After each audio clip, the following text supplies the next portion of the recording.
Olá, eu sou o Thiago Reis, médico nefrologista e transplantador renal na Clínica Fênix, e é a minha primeira edição aqui como host do Nefrocast. Eu tenho o prazer de estar entrevistando hoje a doutora Kikumi Ozaki, médica transplantadora renal, e é muito pertinente a vinda dela nesse mês de setembro, porque é o mês de setembro verde, e é um mês de incentivo e conscientização sobre o transplante renal. Obrigado, viu, Kikumi, pela sua vinda. Obrigada a todos. Meu nome, então, é Kikumi Ozaki, eu sou médica nefrologista com foco em transplante. Então, toda a minha formação foi no Hospital do Rim, né? Mestrado e doutorado em transplante, e depois um pós-doutorado nos Estados Unidos também em transplante. É um prazer estar aqui com vocês para a gente ter esse bate-papo, mas no sentido de esclarecer, né, as pessoas envolvidas, os seus familiares que têm pacientes que estão aí nessa vida de diálise, né? Tá Perfeito. bom? E Kikumi, um pouco da sua história pessoal, assim, por que você se interessou por transplante renal? Acho que assim, eu vim para fazer nefro, não tinha muito assim, quero o transplante, mas é um campo que você vê grandes transformações na vida das pessoas, né? Tanto quando se doa e principalmente para quem recebe, né? Tá? A intenção maior da gente é ver os pacientes tendo uma melhor qualidade de vida e sendo reinserido na sociedade. É verdade, eu também vim para fazer nefrologia e acabei me apaixonando pelo transplante. Num momento da minha vida, quando eu ainda estava terminando a residência e fiquei trabalhando 2 anos só com transplante, eu achava que eu ia ser exclusivamente transplantador renal, mas aí a vida da nefrologia não é só isso, né? Então, assim como você, eu também trabalho com outras áreas da nefrologia, mas é muito emocionante, né? Você vê um transplante, quando a gente tá lá na cirurgia, vê aquele rim novo já produzindo urina e a gente sabe como vai melhorar a qualidade de vida daquele paciente dali para frente, né? Então é algo que dá muito trabalho, né, Kikumi? Dá, bastante. Dá bastante trabalho. Os pacientes são os mais complexos, a gente se depara com vários tipos de infecções complexas, de doenças oportunistas complexas, mas é muito gratificante. A Né? gente fala que assim, o paciente renal crônico é uma pessoa que você vai fazer parte da vida dele sempre, né? Antes dele, quando ele ainda está num tratamento conservador, que ainda não está fazendo nenhum tratamento dialítico ou transplante, então você já vem acompanhando e preparando ele para essa nova fase. E depois ele em diálise ou ele transplantado, você também vai acompanhá-lo, e depois do transplante também. Para aqueles poucos que evoluem com a perda desse enxerto, que é do transplante, ele voltando para a diálise, ele continua sendo seu paciente. Então, é uma relação que você tem que ter muita, né? Uma boa relação médico-paciente com a família também, porque é um paciente para a vida inteira. Eu concordo. A gente, nas consultas, o começo da consulta é só você perguntando como é que tá o cachorro, como é que tá a avó. A gente sabe o nome dos familiares, filhos e tudo. Então, realmente é uma relação de muita proximidade. E, assim, que combinar para as pessoas que não são nefrologistas e não estão muito na nossa área, quem seria o candidato para poder fazer um transplante renal? Quem precisa de um transplante renal? Em teoria, todo paciente em diálise, qualquer que seja a modalidade dele, ele é um candidato a ser inscrito nessa lista. Que a gente assim, sempre procura esclarecer bastante, não é uma fila, porque a fila anda numa sequência. A lista de transplante tem critérios para a seleção, então ele está inserido numa lista e ele pode ser retirado dessa lista, independente de qual a localização que ele esteja. Então, é uma lista, né? Tá? Então, todos os pacientes em diálise precisam ser avaliados para serem inseridos nessa lista. Pacientes que não estão em diálise, mas que têm uma doença evoluindo, né? Uma doença renal evoluindo. Para diabetes, quando a gente fala que eles têm uma taxa de filtração de 15 ml ou menos, tá? Ou pacientes na lista do estado de São Paulo, você pode colocar também crianças abaixo de 18 anos, também não estando em diálise, mas com essa taxa de filtração menor ou igual a 15. Isso é legal da gente explicar, porque assim, uma pessoa normal, a filtração do rim dela é em torno aí de 100 ml por minuto. Então quer dizer que a cada minuto os dois rins juntos filtram essa quantidade. E o paciente só precisa de diálise ou transplante quando isso se reduz muito, fica ali próximo de 15, de 10. E aí por isso que você comentou, né, Kikumi, que em algumas situações a gente pode colocar o paciente na lista quando essa filtração está muito baixa, menor do que 15, menor do que 10, mesmo antes dele ter iniciado não necessariamente estando em diálise. Isso, né? Mas é claro que quase todos os pacientes que transplantam já estão na diálise, seja na diálise peritoneal, a diálise do abdômen, ou seja na hemodiálise, hemodiafiltração, que são modalidades que purificam o sangue diretamente, né? Certo. Acho que uma forma das pessoas entenderem, quando a gente fala dessa taxa de filtração, a gente fala 100 ml por minuto, vamos pensar assim em porcentagem, tipo 100%, né? Sim. Se você tem os dois, né, funcionando e a somatória deles dá 10, 15%, quer dizer que é aquilo que você está tendo de função. Exato. Né? Então é quase que assim, caminhando para o zero, quer dizer que os seus rins não estão tendo a capacidade mais de filtrar o sangue, tirar essas impurezas. Isso é que essas impurezas que vão se acumulando no seu organismo, que, né, prejudicam outros, né, pressão, outros controles que teriam a indicação de iniciar o tratamento dialítico, né? Perfeito. E é legal também que nas primeiras consultas, né, tanto eu quanto aqui como nós fazemos o ambulatório pré-transplante, a avaliação do paciente que está em diálise habitualmente vai fazer o transplante, né? E as primeiras consultas é muito legal a gente fazer esclarecimentos para o paciente, né, para os familiares. E aí tem as perguntas mais frequentes, que são invariavelmente se a pessoa tem a doença nos dois rins e se ela precisa fazer diálise é porque os dois rins estão prejudicados, né? Sim. Normalmente eu costumo dizer assim, na primeira consulta, venham todos. Isso. Pai, mãe, avô, tio, papagaio, periquito, gato, cachorro, venham todos. A gente vai fazer tipo um bate-papo mesmo, né? Não é uma consulta, é um bate-papo para esclarecer a dúvida de cada um deles, né? Então, assim, a gente é como se estivesse sentando na sala para tomar um chá, tomar um café, né? Isso.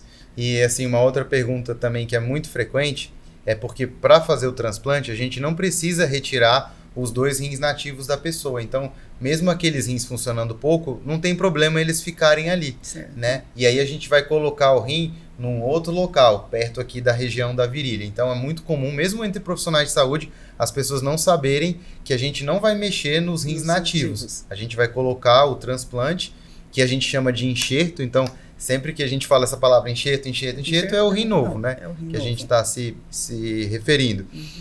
E, bom, a outra coisa também muito frequente é que nos filmes, nas novelas, a pessoa transplanta e no dia seguinte a vida dela já está como era antes. Bom, não é assim. O paciente precisa de um acompanhamento, ele precisa de usar as medicações para não ter a rejeição, que são os imunossupressores, né, Kikumi? Esse enxerto, esse rim, ele tem um tempo de funcionamento, né? Quanto que é o tempo de funcionamento médio, assim, de um transplante na sua vivência? A gente costuma sempre, assim, esclarecer e bater sempre na tecla, né? Que o transplante não é cura. Ele é uma alternativa de tratamento à doença renal crônica terminal. Que não tem cura, né? Que não tem cura. A gente tem os tratamentos, né? Mas não tem cura. Não tem cura. Então, assim, o transplante também é uma forma de tratamento e também precisa de acompanhamento. E é uma doença crônica, né? Tá? Então, inicialmente, assim, o paciente vai ser transplantado. Acho que a gente poderia falar assim, o que é o início dessa avaliação? O primeiro exame é a tipagem de sangue, que é aquela mesma que a gente faz para doação de sangue, né? O O doa para todo mundo, o AB recebe de todo mundo. Perfeito. Certo? Se você tem um doador, uma pessoa conhecida, a gente vai avaliar tanto clinicamente como legalmente a possibilidade de doação, né?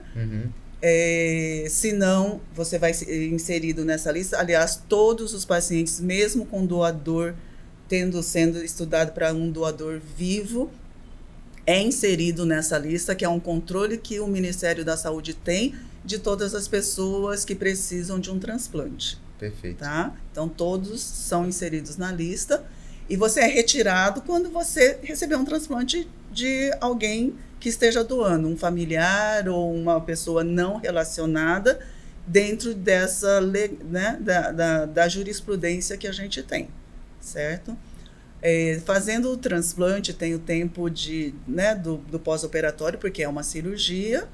Depois disso, o acompanhamento ambulatorial, né, a nível de consultório.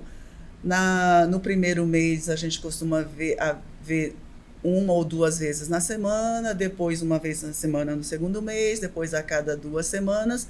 E isso a gente vai espaçando até que, com o tempo, né, com alguns anos, você passa a ver o seu médico a cada 3 meses ou a cada 6 meses. Isso, né? A gente tem um protocolo muito semelhante, né, que a gente cria da mesma escola, né? Mesma escola. Mas então geralmente é isso. Nesses primeiros meses a gente vê o paciente com muita frequência. E por que isso? Porque se tiver alguma coisa alterada, a gente tem tempo de agir e reverter. Hoje em dia, a rejeição, que é algo que preocupa os pacientes, é algo muito raro. Menos de 10% dos transplantes tem rejeição, mas se acontece, a gente consegue nesse acompanhamento mais frequente identificar e tratar. Uma outra coisa também que existe às vezes uma confusão é que a pessoa acha que se ela rejeitou, aquele rim nunca mais vai funcionar. Não vai funcionar. A gente trata, só que eu sempre falo, toda rejeição deixa uma sequela. É isso. Né? Então se aquele rim ia funcionar, não sei, por 20, 30 anos, talvez ter tido aquela rejeição vai abreviar um pouco, né, esse tempo de funcionamento do órgão, né? É importante saber, então, que ele tem que tomar a medicação, né? Ter aderência a esse tratamento, tá? Pular algumas horas, pular um dia, começa assim, atrasei 2 horas, depois atrasa 6 horas, é o sinal de que a pessoa está deixando de ter aquele compromisso, Verdade. Né? Tá? E uma forma da gente identificar também é porque a gente dosa a medicação no sangue. Isso eu sempre falo também para os meus pacientes, porque assim, quando a gente vai tratar a pressão, a gente dá o remédio e vê o que acontece. No transplante, não. A gente tem essa segurança que a gente dá a medicação, mede no sangue. Se tiver muito alto, a gente vai abaixar a dose. Se tiver muito baixo no sangue, a gente aumenta a dose. Isso também é bom para a segurança do paciente, porque o problema do imunossupressor, desse remédio que a gente dá, é que se eu der muito imunossupressor, o paciente não vai ter rejeição, mas ele pode ter infecções graves. Por outro lado, se eu der pouco imunossupressor, ele não vai ter talvez infecções graves, mas vai rejeitar o órgão. Então, tendo essa medida no sangue, a gente consegue esse equilíbrio, né? Entre a imunossupressão, mas também de não ter rejeição, mas também do paciente não ficar muito imunossuprimido. Né? Então, a medicação, por mais que a gente faça todos esses estudos de compatibilidade, né? As medicações imunossupressoras, por isso tem esse nome, a gente vai baixar a sua resposta, a sua defesa, né? Então, por isso, os pacientes transplantados vão estar mais suscetíveis a infecções até infecções comuns, ou infecções que a gente teve na infância, né? Então, a gente faz esse monitoramento. E também, por ele baixar a sua vigilância, o seu sistema imunológico que faz essa vigilância, ao longo do tempo, o paciente transplantado também tem maior riscos de cânceres. De câncer, verdade. De alguns tipos de cânceres, né? Sim. Então, a importância do acompanhamento médico, que de tempo em tempo a gente faz esse rastreio, né? Verdade. De câncer de pele, né? Câncer de cólon, outros, né? Os cânceres mais comuns. Então, a importância do acompanhamento também por conta disso. Não é só tomar a medicação, não é só prevenir rejeição, mas ficar vendo o que essas medicações também podem ocasionar, piora da pressão, diabetes, né? Então, são coisas que a gente vai já prevendo e já vai fazendo um tratamento mais precoce, né? Perfeito. Isso que você falou do câncer é bem interessante, porque naqueles transplantes que vão bem, que não tem mais problema, o rim está funcionando super bem, a gente começa a se preocupar com outras coisas, né? A doença cardiovascular, que apesar desses pacientes, se eles tivessem diálise, o risco dele ter infarto, derrame, né? AVC seria muito maior, mas mesmo ele transplantado, ele é um paciente de risco cardiovascular, né? E de câncer de pele, eles têm mais câncer de pele, então a gente orienta passar protetor solar, mesmo que não se exponha ao sol em ambientes fechados, usar protetor solar, né? E um outro ponto que eu achei muito legal que você falou é da adesão. O paciente transplantado, ele precisa tomar aqueles imunossupressores enquanto o rim, o enxerto estiver funcionando. Isso. O corpo dele nunca vai acostumar com aquele corpo estranho, né? Certo. Se ele parar de tomar um remédio, tem rejeição, né, Kikumi? Tem rejeição. Então, só assim, então a gente voltando, né? A gente tinha falado que todo paciente que está na diálise é um candidato a ser inserido na lista. A gente precisa avaliar para ver aqueles que não têm condições para receber um transplante, né? Se é uma pessoa que já teve doença cardiovascular grave, doença pulmonar grave, né? Doença no fígado também graves, estadios mais avançados dessas doenças, tá? Ele não teria condições de passar pelo procedimento do transplante e depois passar por todas essas intercorrências que são previstas no transplante, né? Sim. Tá? Então, a importância de ser avaliado por um médico focado em transplante, certo? Exato. A gente tem algumas outras contraindicações relativas. Importante também a gente dizer que hoje, né, o paciente, mesmo ele sendo HIV positivo em tratamento, a gente também tem condições de avaliar e ele ser inserido nessa lista ou não, tá?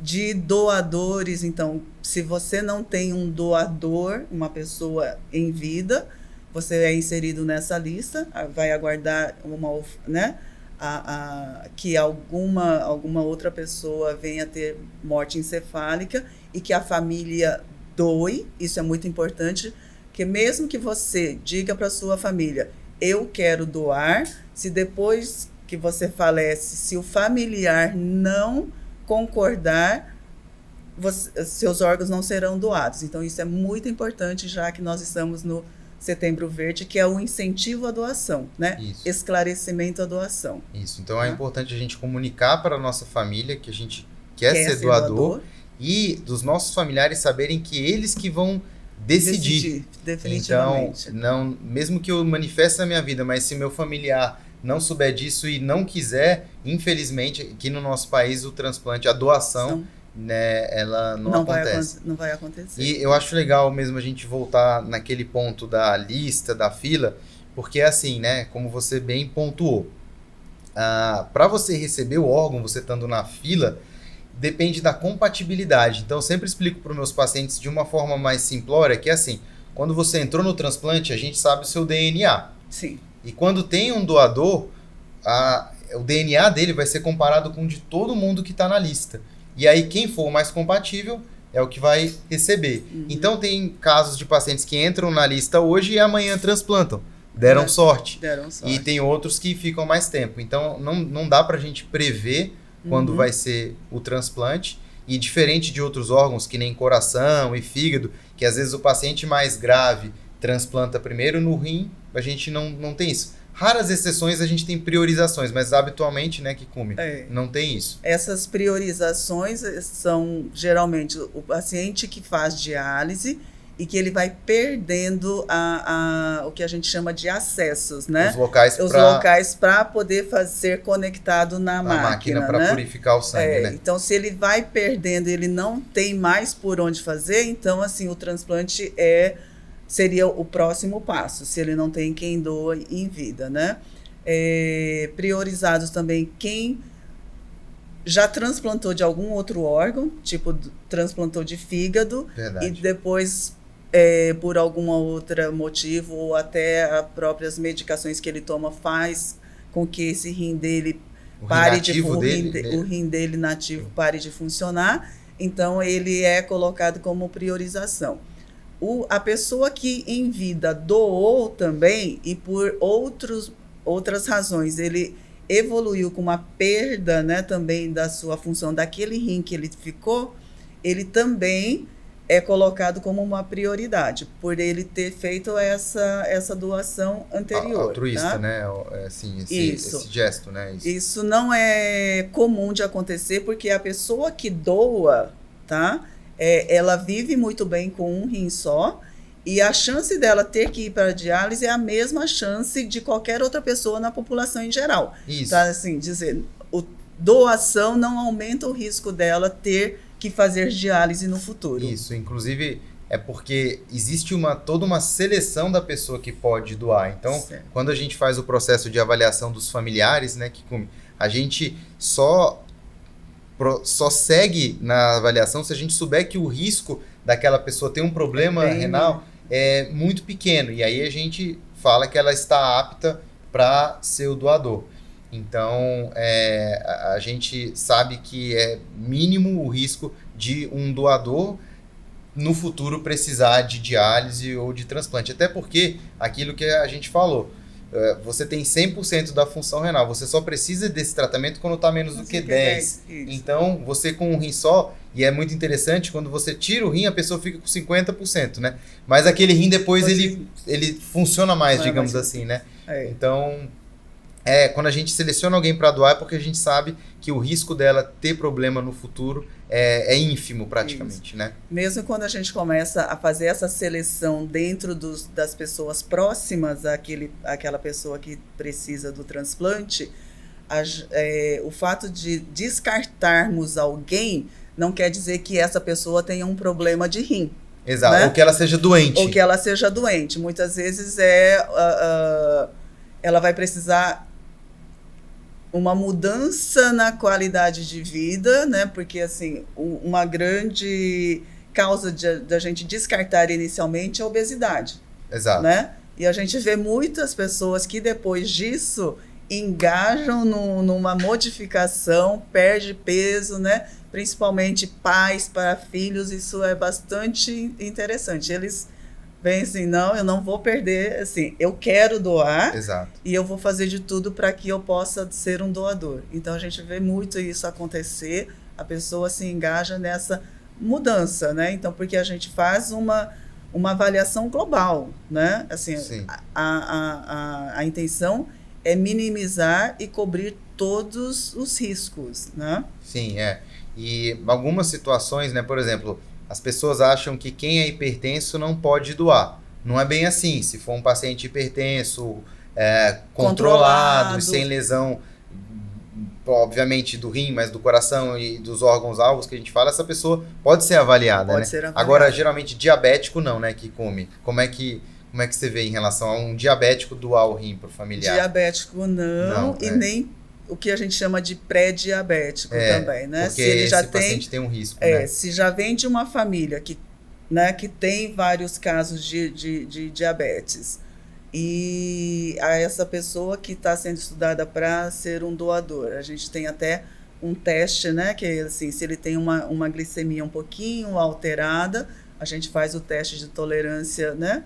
Porque aí ele vai ser submetido a uma grande carga de glicose e ver como que é o comportamento, certo? Sim. Porque as grandes causas, né, de falência renal no mundo é hipertensão, pressão alta e o diabetes. Exato. Né? Então, se a gente tira parte dessa massa renal que ele vai ter para o futuro, né, isso vai fazer falta para esse paciente. Não é que para os outros doadores que não sejam nem diabéticos, não tenham outras patologias, isso não acontece, né? E assim, né, pela nossa conversa, fica claro que não existe um protocolo, né? É caso a caso. A caso. Então, por exemplo, em alguns centros de transplante, se aquele candidato a doador já teve pedra nos rins, ele é excluído. Ele não pode doar. Mas em outros, se só foi um episódio e a gente faz a análise dos minerais da urina e tudo, se a gente julgar que a chance dele ter um novo episódio de pedra é baixo, ele eventualmente pode ser um doador. Então, são várias questões, muitas variáveis que a gente avalia, seja para excluir aquela pessoa, né, que ela não vai poder doar, seja para a gente seguir com a avaliação. E Kikumi, na nossa experiência, assim, você já se envolveu em algum transplante que a gente fala que não era aparentado, no sentido de que, assim, não era primo, não era irmão, não era pai, era algum outro laço afetivo, né, amigos, marido para mulher, marido pode doar para mulher, mulher pode doar para marido? Sim, como que é isso? A legislação, né, pode ser não parente, certo? Que você tem, nesse caso, você precisa de uma ordem judicial, né? Precisa ser averiguada por um juiz. Aí você vai, o próprio doador, né? A gente tem que se certificar de que não exista comércio do órgão, tem né? que ser por um laço afetivo, por um laço afetivo. Ele vai, né? Tem toda uma avaliação tanto psicológica desse doador, ele vai dispor, né, qual o motivo que ele está doando. A gente teve um caso recente que a mãe, assim, a gente descobriu um paciente jovem, 27 anos, já chegou com insuficiência renal, já precisou entrar em diálise, né? E quando nós fomos conversar sobre transplante, eles falaram, a gente sabe tudo, porque a mãe dele tinha doado para o irmão dela, que seria o tio do paciente, poucos meses antes, né? E ela é mãe solo, assim, né? Ela que criou. E o padrasto dele, padrinho, ele se prontificou. Não, eu criei esse menino desde 10 anos de idade, né? Então, eles, assim, eles têm um laço afetivo, sim, mas eles não tinham laços de sangue, certo? Então, nesse caso, ele precisou, né, passar por todo esse processo judicial, né? Aí tudo montado um processo, comitê de ética, né? Tudo para que a gente se certifique de que não exista, assim, se vier, é um amigo, certo? É um amigo, tudo. A gente também precisa passar, entender, são várias consultas, né? Em separado, para que a gente não tenha influência, nem coerção. Exato, esse é o termo, né? Para mostrar que não houve coerção, né? Coerção. Isso. Certo. E é muito legal, né? Falar que o processo, ele envolve uma equipe multidisciplinar. Sim. Né? Então, tanto para o doador quanto para o receptor, ele precisa passar com a equipe do serviço social, psicologia, nutrição, odontologia, as mulheres fazerem a avaliação ginecológica. Então, muitas outras áreas estão envolvidas no transplante, né? E por isso que aqui no nosso serviço que a gente consegue fazer todo aquele tratamento da linha de cuidado. Então, o paciente está fazendo a hemodiafiltração, mas aqui mesmo na clínica ele tem acesso ao cardiologista, sim, que vai avaliar ele antes do transplante, e no acompanhamento pós-transplante também a mesma coisa, a endocrinologista. Sim, e dentro da nossa linha de cuidado também está o médico especialista no transplante renal. Ele se insere aí para fazer a avaliação do doador e do candidato a doador e do receptor. Ele vai acompanhar esse paciente no hospital quando for realizado o transplante, e esse mesmo médico ele faz o segmento pós-transplante, né? Uma coisa também que a gente, né, alguns pacientes em diálise, eles podem desenvolver um câncer, certo? Sim. Se for um câncer maligno, né, existem possibilidades de tratamento, né, do câncer. Hoje em dia, assim, a oncologia, né, tem um boom em tratamento. E esse paciente não é descartado para transplante no futuro, certo? Então, a gente precisa que ele tenha finalizado um tratamento, depois de um tempo fazer o segmento para que tenha um diagnóstico de cura, e ele também pode ser avaliado. Então, quem já teve câncer pode ser transplantado. Desde que esteja curado, né? Isso. Exatamente. Isso. Então, não é uma contraindicação absoluta. A não ser que o câncer esteja em atividade, tratamento. Isso. Bom, uma pergunta também que é muito comum é dos pacientes falarem assim: doutor Kikumi, você que vai me operar? Então, você que opera os pacientes? Não. Aqui é uma coisa mais, né? Aqui no Brasil, o nefrologista faz todo esse estudo do doador, né? Dos candidatos. A gente faz essa seleção. Não quer dizer que aquele que a gente escolheu sendo o doador, as outras pessoas que estavam envolvidas no processo podem ser doadores também no futuro, né? A gente voltamos a frisar que um rim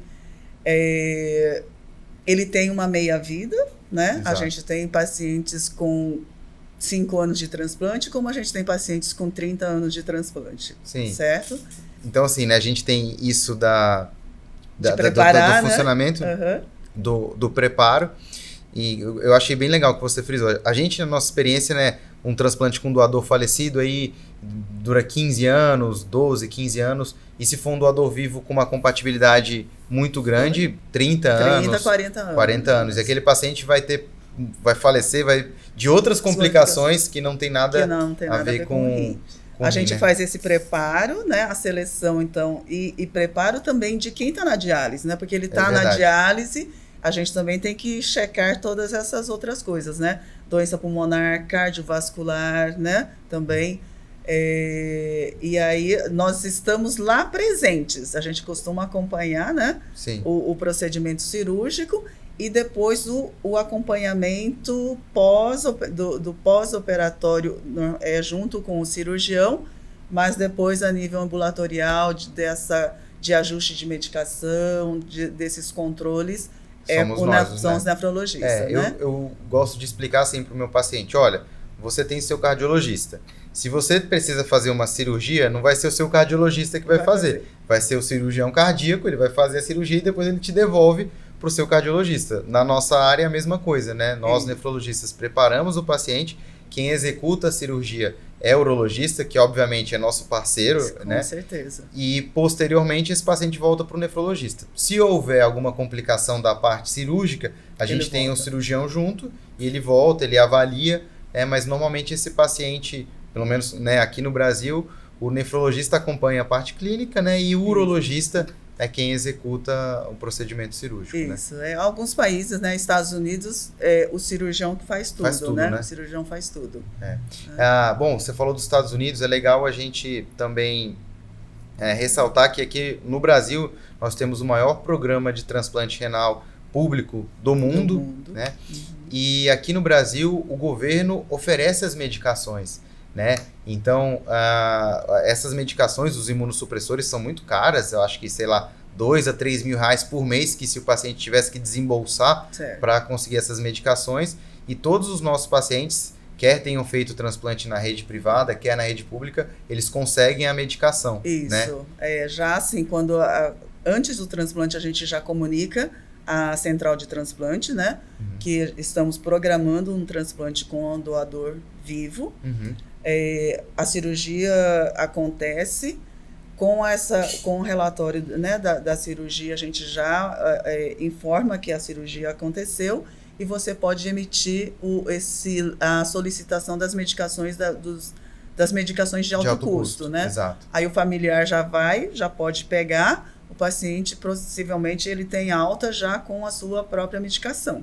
Exato. Né? A gente faz um treino mesmo antes, durante e sempre checando, né? Tomada, dose, as medicações algumas medicações a mesma, tem dosagem diferente, então as cápsulas têm cores diferentes, eles vão se adaptando, né?